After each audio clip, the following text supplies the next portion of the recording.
¿Qué tal amigos? ¿Cómo les va? Un placer inmenso reencontrarnos en este viernes 8 de agosto para toda nuestra comunidad de Orovisión. Muy buenos días. A las 9:15 de la mañana contamos con la presencia del asambleísta Noemí Cabrera, asambleísta por la provincia de El Oro de las filas de la RC. Quiero agradecerle, mi querida asambleísta, por siempre darse un espacio para poder dialogar no con Yanni Olmedo, no con Orovisión, sino con la comunidad de Machala, la provincia y el país. Sabemos que se ha hecho un trabajo muy interesante, muy importante, intenso más que nada, en las casas de salud a nivel de todo el país, de parte del bloque de la Revolución Ciudadana, y ustedes acá en la provincia de El Oro. ¿Dónde aterrizó todo ese informe presentado por ustedes de la situación, de la debacle que se está viviendo hoy en día en el tema de la salud, en el sector de la salud a nivel de todo el país? Bienvenida. Mi saludo cordial, Yane. Siempre es un gusto poder compartir este espacio democrático donde podamos informar a la ciudadanía, pero también agradecerte por diversificar las voces, ¿no? Agradecer a Orovisión, a todo tu equipo, un saludo fraterno, cordial y cariñoso para nuestra gente de la provincia del Oro que nos está escuchando en este importante medio digital. Efectivamente, realizamos un proceso de fiscalización en la provincia del Oro, fuimos al IES, a algunos hospitales. Sin embargo, estas necesidades y estas problemáticas coinciden en algunos de estos centros y subcentros de salud a nivel nacional. Nuestra compañera del bloque de la Revolución Ciudadana hace aproximadamente 2 semanas pidió un cambio del orden del día para declarar en emergencia el sistema sanitario que está en crisis, evidentemente con toda la información recabada en esas visitas que hemos realizado, donde hemos identificado con claridad el sistema de lavandería, de seguridad y alimentación está colapsada, está interrumpida. Más de 5 meses están impagos. Eso representa no solamente aquí en nuestra provincia, sino en todo el país. Son situaciones que agravan, no solamente eso, Janet, pero también escuchamos el despido de 5.000 funcionarios públicos con nombramientos provisionales y con nombramientos definitivos, como un decreto por parte del Ejecutivo, donde ha deteriorado y profundizado esta crisis sanitaria. Se conoce que 193 funcionarios públicos con nombramiento definitivo van a ser desvinculados del IES. ¿Qué es lo que va a pasar? Se va a deteriorar la atención y el servicio de salud en todos los territorios. Y esa situación va a pasar en muchos de los centros y subcentros de salud. Con mucha tristeza te digo, escuché a esta persona encargada de la Zonal 7, no, al coordinador Zonal 7. El doctor José Procel. Exactamente, él hacía una referencia y decía que estaban teniendo reuniones para resolver. No es algo determinante.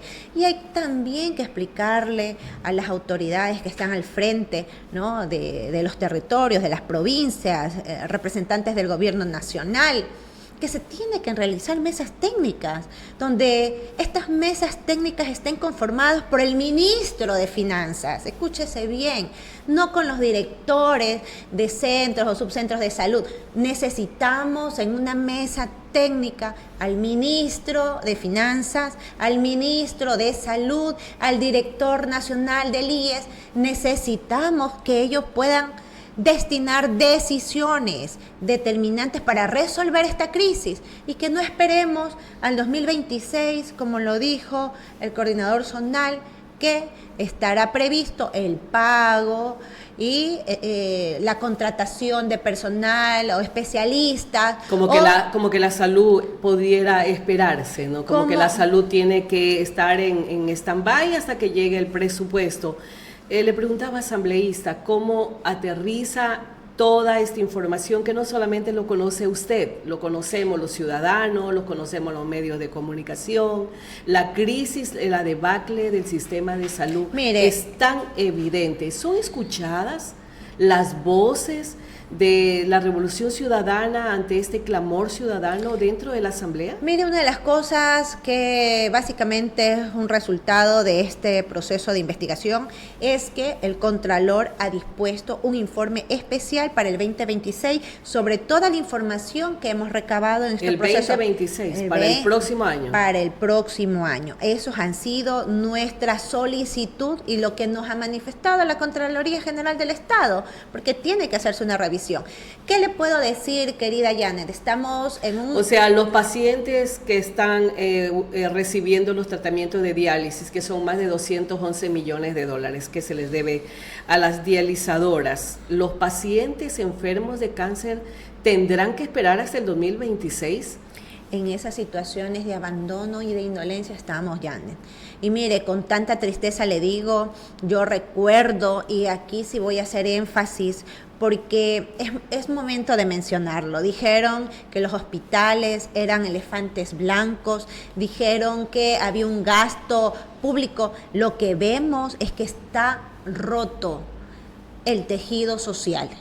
No hay inversión, no solamente en salud, no hay inversión en educación. Hicimos un pedido al Ministerio del Deporte y Salud. ¿Qué nos refirieron? Nos respondieron, cada año hay recortes presupuestarios. No solamente en salud, educación, deporte, arte, cultura. El tejido social está roto. ¿Qué esperamos de la ciudadanía? ¿Cómo va a reaccionar esa gente empobrecida que no tiene servicios de calidad en los sectores? Entonces, no era gasto público, era inversión para cuidar la paz, el desarrollo y la estabilidad que tenía el Ecuador. Hoy está roto. El presidente de la República nuevamente menciona que hará una consulta popular, va a gastar nuevamente 60 o 70 millones de dólares. 60 o 70 millones de dólares que puede invertir. Y ahí te cuento, Janet, un ejemplo. Tenemos denuncias de la ciudadanía. Eso es público. Todos pueden ver las denuncias que nos hacen mediante los comentarios cada vez que hacemos un proceso de fiscalización. Asambleísta, investigue tal, hay esto, hay el otro. Conocemos que dentro del hospital Teófilo Dávila el sistema para hacer las endoscopías no funcionan y no hay una esperanza de poderlos reparar porque no hay presupuesto. Bueno, ese es el gran problema en el hospital Teófilo Dávila, pero también hay situaciones, Noemí, y me tocó vivirlas. Hace pocas horas atrás me tocó llegar hasta el hospital del Seguro Social con uno de mis hijos y lamentablemente un hospital que se entiende, subsiste, vive con las aportaciones de los afiliados y que no tengan un protector gástrico para ponerle a un afiliado que paga, hablemos con un sueldo básico que no son menos de $100 de aportación al Seguro Social, hablando de la parte del empleado y el empleador. ¿Qué es lo que está pasando en este caso en el Seguro Social? ¿Qué pasa con esos dineros de los afiliados? ¿Cómo es que no hay implementos médicos dentro del hospital que no tengan en medicina tan básica como un protector gástrico, un suero para poder poner a un paciente? O sea, son situaciones graves, Noemí. Y hay una cierta desazón porque entiendo que el reclamo existe, pero tal parece que la voz de los ciudadanos, de los que menos tienen, de los más necesitados, no es escuchado por este gobierno. Es la misma situación, reitero, las voces de ustedes como asambleístas no son escuchados dentro de la asamblea. Pero por supuesto es lo que se ve, nos permiten la palabra y luego el tiempo se ha terminado y interrumpen el micrófono. No, mire, hay tantas arbitrariedades dentro de la Asamblea Nacional y con mucha tristeza lo digo porque el presidente de la Asamblea Nacional es un personaje simpático, carismático. Sin embargo, la línea oficialista es callar las voces y así como callan las voces de la Revolución Ciudadana, no es que callan las voces de la Revolución Ciudadana, callan las voces de millones de ecuatorianos que quieren ser escuchados y que le digamos al gobierno nacional cuáles son sus necesidades. Por eso, Janet, nosotros en el Pleno de la Asamblea Nacional levantamos la voz por ellos, por la salud, por la seguridad. Hicimos o presentamos una moción para que sea aprobado una resolución para exhortar al presidente un plan integral de seguridad para la provincia del Oro. Fuimos a hacer procesos de fiscalización al ECU 911. De 30 ambulancias, solo funcionan 10 ambulancias. Un ejemplo de la realidad de lo que vive el pueblo ecuatoriano, ¿no? El sistema de vigilancia, de videovigilancia interconectada con el ECU 911, solo 2 cantones cuentan con ese sistema. ¿Y por qué? Porque fue emitido un decreto por parte del Ejecutivo dándoles estas asignaciones o estas funciones de invertir o destinar rubros para la reparación del sistema de videovigilancia a las alcaldías. Por eso solo 2 cantones tienen este sistema de videovigilancia interconectada, que es Machala y Santa Rosa. Pasaje tiene el sistema, pero no está interconectada con el ECU 911 por algunos sistemas de conexión de internet. Sin embargo, algunos otros cantones afectados por la inseguridad, Huaquillas, Arenillas, El Guabo, no hay un sistema de interconexión vigilancia y cada vez el presupuesto está recortado para el ECU 911. Entonces, estamos viendo que este gobierno no le está destinando y no le preocupa a la gente, o por lo menos la mayoría de sus votantes, porque está deteriorando todo el sistema estatal, ¿no? Todo el sistema del Estado, dando poca importancia a las verdaderas necesidades que tiene el pueblo ecuatoriano. Lo público, lamentablemente, el sistema público nunca ha funcionado como debe ser, mi querida Noemí, pero vemos que se está agravando en los últimos tiempos.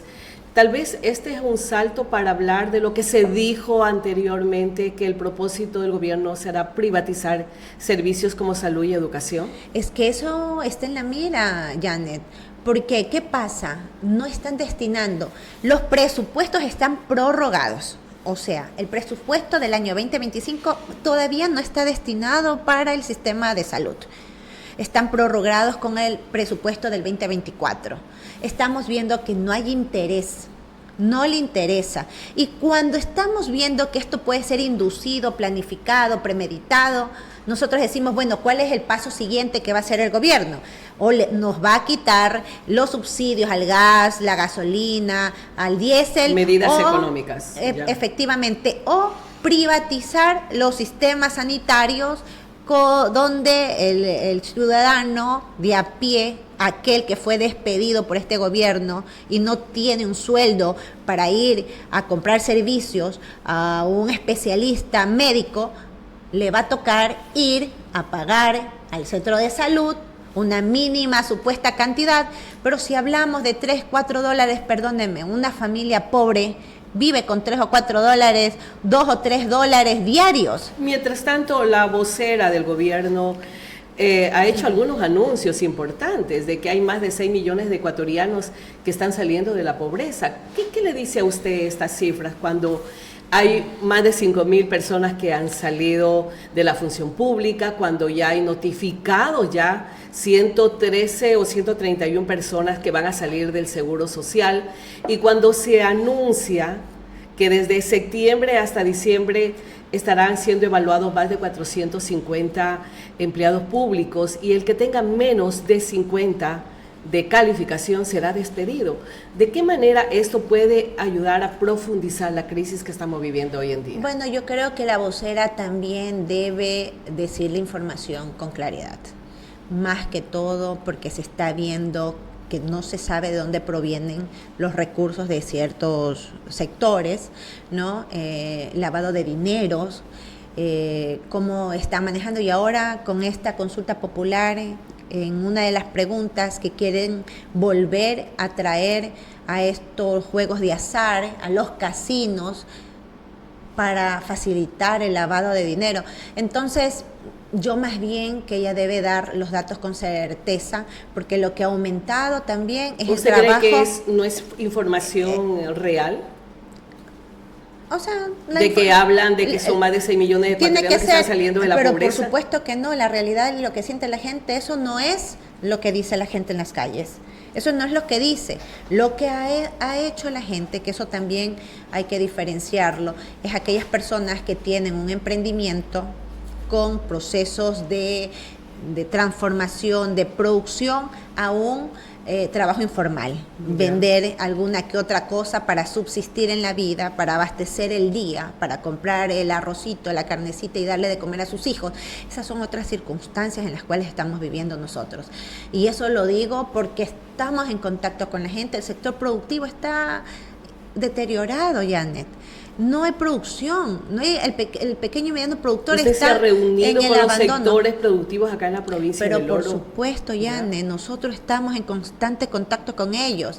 Tanto es así, nosotros presentamos un proyecto de ley para fortalecer la producción cafetalera, porque nosotros tenemos una identidad cafetalera, nuestra parte alta es cafetalera. Entonces nos negaron en el CAL no calificó el proyecto de ley, porque evidentemente el plan o la línea o la dirección que se ha visto de este gobierno es monopolizar la producción, monopolizar los sectores. Tanto es así que inclusive, imagínense lo que hicieron las cooperativas. Dentro de esa ley de integración pública, las cooperativas de ahorro y crédito las obligaban a hacer ya una banca, ¿no? Bueno, esos son uno de los artículos que entiendo que la Corte Constitucional los está suspendiendo de manera provisional. Provisional. Sí. Y mire, tanto ataque mediático ha tenido por el gobierno la Corte Constitucional, que incluso han utilizado una retórica para atribuirle este dictamen que ha hecho la Corte Constitucional, porque eran artículos inconstitucionales. ¿Quién más puede hacer el trabajo de regular eso? La Corte Constitucional. Entonces, ¿qué pretendía el Estado? Armar una retórica con la pauta que le da a ciertos medios de comunicación para establecer una línea y decir que si la Corte no aprueba tal o cuales artículos, está a favor de la delincuencia. Pero hay que decirlo con claridad, estos artículos rompían la Constitución de la República. Para poner en contexto a la ciudadanía, mi querida Noemí, ya que entramos al tema de la Corte Constitucional, incluso se está hablando de una marcha para el 12 de agosto que ha dicho el presidente de la República, Daniel Noboa. Vamos a ir los ecuatorianos a este enemigo de los ciudadanos como son los 9 integrantes de la Corte Constitucional, con una serie de calificativos que le ha dado a estos señores, a estos caballeros. Pero también hay una recontramarcha que están planificando la UNE, está planificando el Frente Unitario de Trabajadores, y lo que me ha llamado la atención, también están unidos aquí la clase médica del país. O sea, ya son otros actores que están saliendo, que van a salir a las calles a decirle no al gobierno, no a todas estas medidas inconstitucionales que así las ha calificado la Corte Constitucional. ¿Cómo cuáles? ¿Cuáles son las observaciones que ha hecho que usted tenga en su mente ahora la Corte Constitucional, que ha dicho voy a suspender estos artículos? Ya hablamos del tema de justamente no permitir el ingreso a la información de datos personales, más que nada a través de líneas telefónicas o a través de cuentas bancarias, en fin, una serie de observaciones que ha hecho la Corte Constitucional. O sea, por ejemplo, los allanamientos sin autorización, sin una orden judicial, lo que habíamos conversado también de estas arbitrariedades. Ahorita no recuerdo con claridad el dictamen, pero se establecía eso, el tema de los despidos, incluso de los gastos, eso no está considerado. Noemí, incluso los gastos reservados, aquellos gastos que podían realizarse por el tema de emergencia y donde la Contraloría podía tranquilamente incinerar o desaparecer todos esos gastos. También lo vio como inconstitucional la Corte, ¿no? Claro que situaciones sí. Como esas. El tema también de la vigilancia, ¿no? Que el monitoreo que iban a hacer mediante estas cosas tecnológicas, el seguimiento de inteligencia a las personas sin una previa autorización judicial. O sea, estamos viendo de que eso irrumpía la privacidad también del ser humano y eso está dentro de la Constitución de la República. Entonces, ¿qué estamos viendo? que la Corte analizó algunos artículos, no todos tampoco los puso dentro de esta interrupción temporal de estos artículos para salvaguardar de alguna manera la norma constitucional. Y sin embargo, lo que hemos visto es que Daniel Noboa con total claridad y de frente ha ido en contra. Tanto es así que la Organización Nacional de las Naciones Unidas hizo un pronunciamiento de preocupación ante la intervención que quiere hacer el Estado. Ahora recordemos, la Corte Constitucional es un organismo independiente de los poderes políticos. Autónomo, ¿no? Autónomo. Y es el que vela por que se respeten los derechos constitucionales, ¿no? Y recordemos que dentro de las preguntas quieren hacer que estos jueces de la Corte Constitucional estén sujetos a control político. Entonces, esto también hay que tener claro. Si al gobierno no le gusta un dictamen que emite la Corte Constitucional, lo que quieren hacer es llevarlo a la Asamblea y como en la Asamblea tienen un voto mayoritario, destituir a quienes no son aceptados por ellos, ¿no? O no están alineados a sus intereses. No están a los intereses, pero también aquí hay que recordar que los jueces de la Corte Constitucional no son elegidos por voto popular, ni tampoco son jueces que ha emitido el presidente de la República mediante una terna. Estos jueces cumplen con un proceso de concursos de mérito y oposición para que el mejor esté dentro de estos espacios que deben ser imparciales ante el poder político, ¿no? Y desde ahí se va construyendo. No entiendo cuál es la premura, la intención que tiene el gobierno nacional para que los jueces de la Corte Constitucional sean fiscalizados o puedan ser objeto de juicio político por parte de la Asamblea Nacional. Bueno, y los ciudadanos van a tener que decidirlo en las urnas porque se está llamando a una consulta popular. Hay otra de las leyes aprobadas en la Asamblea que también ha concitado el interés ciudadano, Noemí, es de que ya no van a haber los recursos públicos para las elecciones que eran fijados para los partidos políticos en cada proceso electoral. Y justamente la RC, ustedes no aprobaron ese proyecto de ley. O sea, nosotros creemos que debía existir un proceso más regulatorio para ser inscritos a candidaturas, porque evidentemente hemos visto candidatos que no logran llegar ni al 1%. Pero también es claro, querida Janet, el tema de cortar la participación ciudadana de todos los sectores. Entonces, ¿qué es lo que dijo el asambleísta Chamba en el pleno de la Asamblea Nacional? Bueno, láncese a político el que tiene plata, si no, ¿para qué? Pero si conocemos que lo que nosotros necesitamos, el pueblo ecuatoriano necesita es representación de todos los sectores, del sector trabajador, del sector de la pesca, del sector social. Nosotros necesitamos representantes que vayan a levantar sus luchas en la Asamblea Nacional. Y eso no va a poder ser permitido si hacen este recorte de presupuesto. Solamente el que tenga dinero va a poder costear su campaña política y podrá acceder. ¿Pero en qué ha cambiado eso, Noemí? Si usted sabe que en la actualidad el candidato que no tiene dinero nunca va a ser considerado por ninguna de las filas ni movimientos políticos en el país.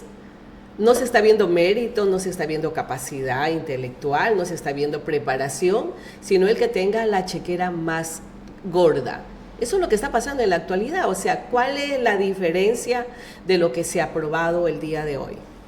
Miren, el tema del recorte presupuestario, eso yo creo que limita bastante la participación. Sin embargo, lo que usted refiere también tiene mucha lógica. No es que hay un cambio sustancial dentro del sistema de elección interna de los movimientos políticos, ¿no? Sin embargo, no se respetan primarias, sino al que está en la cabeza, el líder del partido.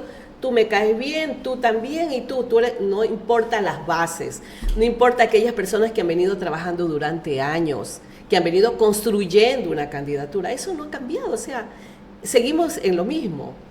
Mire, y eso también es importante que dentro de los procedimientos de elección interna que tengamos, ¿no? Yo le podría hablar desde de mi perspectiva. Nosotros venimos haciendo activismo político y activismo social hace muchos años. A mí no es que a mí me ha costado $1 la candidatura para ingresar a ser candidata. Nosotros hemos sí buscado los medios para afrontar una campaña política.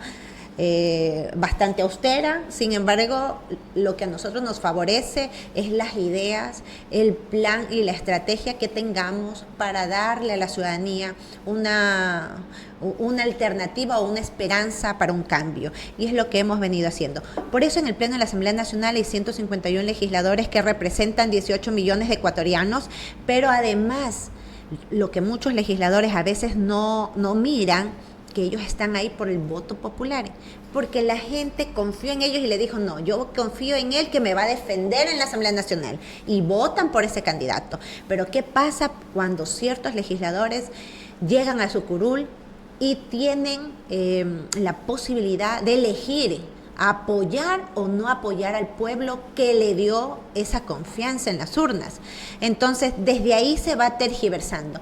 ¿Qué es lo que ha pasado últimamente? Que el que tiene más dinero, el que regala bonos, ¿no? Más de $1.000 millones gastó el presidente regalando bonos para, de alguna manera, en plena campaña electoral, ¿no? Estamos con total claridad. Por eso es que uno dice, el que más dinero tenga es el que más va a llegar al poder. ¿Qué pasa, Janet? Esa gente votó por Daniel Noboa, le dio un bono de $400 durante 3 meses, pero le quitó el trabajo, le quita salud, le quita educación a sus hijos.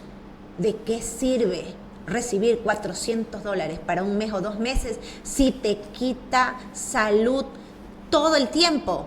No vas a poder sanar de enfermedades a tus hijos, a tu familia. No le podrás llevar el pan a la mesa de su casa para abastecer esa pancita vacía de sus hijos, porque le quitó el trabajo, porque lo despidieron. 5.000 despidos en el sector público. Entonces, pero también ya está promocionando 80.000 puestos para jóvenes de manera provisional. Claro, es que eso también es una retórica confusa que ha hecho el gobierno nacional, que dice que va a recortar el gasto público. ¿Eso no es un aliciente para reactivar la economía hoy golpeada de los ecuatorianos? Sí, pero mire, entre lo dicho y lo hecho hay que ver qué es lo que ocurre, porque eso te iba a contar. Él dijo que iba a hacer un recorte presupuestario porque hay mucho gasto público, pero también dijo que iba a dar puestos de trabajo a jóvenes. Entonces, ¿cómo lo va a hacer? Van a existir nuevas partidas, porque esas partidas ya estuvieron eliminadas al momento en que el que despidió a ese funcionario público. ¿Cuál va a ser el mecanismo? ¿De qué forma lo van a hacer? Entonces, yo creo que todavía está de mirar, de analizar qué es lo que va a pasar, porque un día dice una cosa, otro día dice otra, y la ciudadanía está con esta expectativa y este de las gobierno circunstancias. no nos deja de sorprender definitivamente. Noemí, también la Asamblea está aprobando, o ya aprobó, corríjame, estoy equivocada, la disminución del número de asambleístas. No. De 151 a 71 es la propuesta, entiendo, y por cada 400.000 habitantes de cada provincia, o sea, va a haber un representante de cada provincia. Provincias como la nuestra, que tiene cerca de 800.000 habitantes, si no me equivoco, podrían ingresar 2 asambleístas. ¿Cómo ve usted esto, la reducción de asambleístas en la Asamblea Nacional? De 151 a 71. Mire, partamos del hecho que Guillermo Lasso ya propuso esta pregunta en una de sus consultas popular en el 2023, y el pueblo ecuatoriano le dijo que no quiere que se disminuya la representación de sus legisladores, porque de alguna manera, querida Janet, esos 151 asambleístas que están en ese parlamento representan el sentir popular. Cuando tú recortas eso, algunas provincias se quedará con un legislador, la Amazonía, por ejemplo. ¿Quiénes son los que van a salir más beneficiados de este recorte? Porque con mucha tristeza se puede ver, hoy en día tienen una mayoría en la Asamblea Nacional, el oficialismo, y aprueban todo todo lo inconstitucional, por eso se aprobaron la ley de solidaridad nacional, la ley de integridad tenemos pública. como una asamblea bipartidista. Claro, lo tenemos hoy en día. Y eso es lo que se quiere a través de esta pregunta en la consulta popular, ¿no? Claro, reducir la participación y las voces. Para mí eso es lo más claro, ¿no? Reducir que existan más voces que sean levantadas en ese pleno a favor de la gente y favorecer al gobierno, al oficialismo. ¿Usted cree en este que caso se perjudicarían provincias pequeñas como la nuestra? Pero por supuesto, si nosotros inclusive con un censo que no fue bien estructurado y que hubo una investigación en ese caso, a nosotros nos correspondía, según nuestra población, aumentar un legislador. Sin embargo, el CNE no dio paso a aquello, nos eliminaron uno, nos quedamos con 5 legisladores en la provincia del Oro y eso va restando a la participación, ¿no? Entonces, en este caso que queden 2, no solamente representa el autoritarismo y también este control que quieren tener de los poderes, no solo de la Asamblea Nacional, de la Corte Constitucional, del Consejo de Participación Ciudadana, que lo quieren eliminar porque quieren poner a dedo a las autoridades que ellos quieren para hacer una moneda de cambio a favor del gobierno de turno.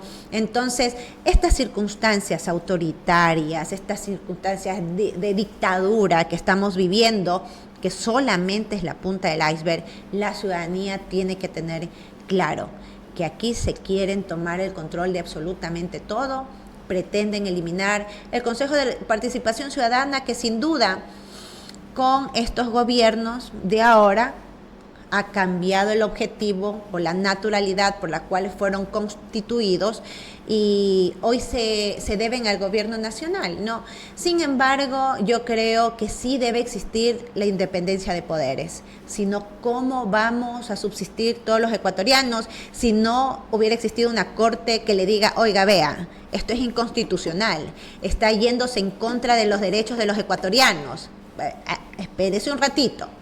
No, pero hicieron todo un sistema mediático con ciertos medios pautados por el gobierno para atacar a la Corte, inclusive hablar de la eliminación de la Corte Constitucional. Terrible, eso sería terrible. ¿Qué se espera de esta marcha del 12 de agosto? Tiende a convulsionarse el país porque los gremios, UNE, médicos y todos quienes van a salir, Frente de Trabajadores, a esta marcha también el 12 de agosto para apoyar a la Corte Constitucional, ya le han dicho al Estado ecuatoriano. Y le han dicho a la Corte Constitucional también, si bien es cierto, son suspensiones provisionales. Son suspensiones provisionales. Tal vez esta presión mediática que está implementando el gobierno nacional puede dar paso a que la Corte Constitucional retroceda en estas suspensiones provisionales. Esperemos que no, y creo que la mayoría de ecuatorianos espera que no. Miren, estas marchas que se están organizando, cada gremio, ¿no? Gremio de médicos, gremios de docentes, los estudiantes que pudimos ver, el día de ayer hubo una pequeña marcha. Sí, ya salieron las ayer. Donde créame que es una situación que yo una vez que lo dije aquí, nosotros somos 151 legisladores, pero somos 18 millones de ecuatorianos. Entonces, ¿dónde están los gremios? ¿Dónde están las organizaciones? ¿Dónde están estos grupos que defienden sus propias causas, que salgan a defenderlo a las calles? Mire, esto que hemos visto es como decirle al gobierno, no estamos de acuerdo con estas políticas, o sea, cambia. No sabemos en qué puede aterrizar. No sé cuál va a ser. ¿Usted cree que puede las convulsionar decisiones? el país si la situación continúa así? Esperemos que no. ¿Que hay un despertar de los ciudadanos? Mire, esperemos que no convulsione el país porque nadie quiere que haya muertes en las calles. Lo que menos quisiera yo es que haya una confrontación de un pueblo indignado contra el Estado. Y el Estado no va a ir solamente con manitas libres, sino van a ir con balas como pasó en octubre del 2019. Entonces, que inclusive hubieron víctimas ahí que luego estuvieron en la Asamblea Nacional. Ya, o sea, lo que yo menos quisiera es que haya una convulsión social. Ojalá el presidente de la República pueda reaccionar y tomar medidas más democráticas, más destinadas a fortalecer el desarrollo y la construcción del tejido social para poder reparar a estos jóvenes que a veces muchos de ellos están captados por las bandas criminales. Vemos madres de familia en total indefensión, en total abandono, con desempleo, con falta de atención en el sistema sanitario, con falta de oportunidades por un Estado que no le ha brindado. Entonces, esperemos que esto sea un llamado de atención. Pero, siendo lo contrario, yo creería que mucha de la gente, y tanto es así que cuando uno conversa con otro funcionario dice, yo renuncio, Noemí, prefiero renunciar porque no hay nada, o me toca poner de mi bolsillo $150,000 para reparar este sistema, para realizar tal operación dentro de una institución pública, porque no le queda de otra. O hacer bingos, como ha hecho, creo, la directora de un hospital de Pasajes, si no me equivoco. Me parece que fue de Arenillas. O de Arenillas. ¿Sabe qué hacían ellos? Hacían bingos y rifas para comprar la alimentación. Comprar el arroz en crudo, arroz, pollo, atún, algo, para darle a las cocineras que estaban impagas, porque ellas ya no podían costear económicamente tanto tiempo. Entonces decían estas directoras, para garantizar el servicio, bueno, hagamos esto, le damos, y las señoras nos esperan su sueldito hasta que el gobierno nacional pueda destinar sus pagos. Pero ya no aguantó la gente, ya no hay ni siquiera la mano de obra, porque ya tampoco se puede sostener la alimentación a base de rifas. Y tampoco hay dinero para el plan de inversión para terminar el hospital de Zaruma, tampoco hay dinero para iniciar los trabajos del hospital de Santa Rosa. Bueno, lo vi al asambleísta Steven Ordóñez, que ojalá me vea, me escuche, reunido con el ministro de Salud, y ojalá se dé un tiempito, lo hemos invitado algunas veces para que venga acá y nos comente si realmente se van a fijar esos recursos. Mi querida Noemí, una vez más reitero mi gratitud a usted por venir y hablar con la gente, con los ciudadanos, y poder escuchar el trabajo que está haciendo, aunque entiendo que hay mucha frustración en usted. La frustración, créanme, de saber que no puede alzar la voz o no puede hacer lo que quisiera dentro de la asamblea. Por supuesto, hubiera sido lindo estar en una asamblea más democrática, que los pedidos se puedan realizar de forma oportuna y que también sean acogidos, ¿no? Las voces de millones de ecuatorianos que nosotros estamos representándolos a ellos. Sí es una desazón, porque no solamente va a venir esto, luego vendrán los apagones, luego vendrá el gasto de la contratación de barcazas, de la compra de gas, de la importación y compra de gas, ¿no?, que vamos a tener, cuando nosotros podíamos repotenciar nuestras propias empresas, que son importantes, las termogas, las hidroeléctricas, etcétera, y poder abastecer de energía. Nos va a tocar gastar millones de dólares de más para hacer estas compras, ¿no?, de servicio. En ese tema sí, con mucha desazón, pero no nos vamos a cansar, Janet. No nos vamos a cansar, porque créanme, detrás de nosotros hay gente que en muchas ocasiones aplaude, otros nos están vigilando para bloquearnos nuestras actividades dentro de la Asamblea Nacional, y otros nos estarán criticando. Sin embargo, nuestra gente nos ha dado ese respaldo, nosotros no paramos. Por ahí unos compañeros legisladores dicen, hombre, ya descansa. O sea, en otras palabras, hombre, ya no molestes. Pero no podemos detenernos, Janet. ¿Cómo nos vamos a detener frente a las injusticias? ¿Cómo nos vamos a callar frente a estas arbitrariedades?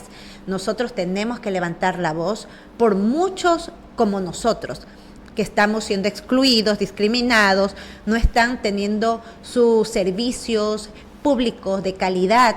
Entonces, alguien debe hacerlo. Y hay que seguir trabajando. Muchas gracias, mi querida asambleísta por la provincia del Oro, Noemí Cabrera, nuestra invitada del día de hoy, de este viernes 8 de agosto. Amigos, un abrazo para todos y que tengan un maravilloso fin de semana.